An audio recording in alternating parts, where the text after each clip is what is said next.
We are saying that 45% of the development vote should go to the ward.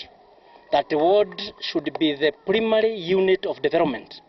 And to operationalize this, we are saying that as we pass the BBI, there must be passed the Ward Development Fund Bill that will regulate how that money is spent. Because we shall have the money in the Constitution, but if the act is not there, the Act of Parliament, Ward Development Fund Bill, then the governors will continue applying the money the way they would want because there is no that bill. So giving us the 45% without that bill, it will not add to anything. We have also agreed as members of the county assemblies, and with the massive resources that are expected at the counties, we expect that the responsibilities, mandates and function and benefits of a member of parliament are cascaded down to the member of the county assembly so that we are able to take care of those massive resources. Otherwise, they are going to come to the counties and they are going to waste.